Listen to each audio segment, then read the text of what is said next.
Hello, my name is Lindley Meese, My name's Theo Gibbs. and we are the co-founders of Blue Heart.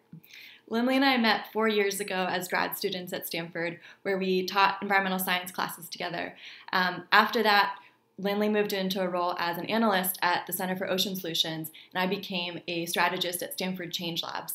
And in those roles, we co-led a year-long project to redesign how scientists collaborate with emergency responders during large natural disasters.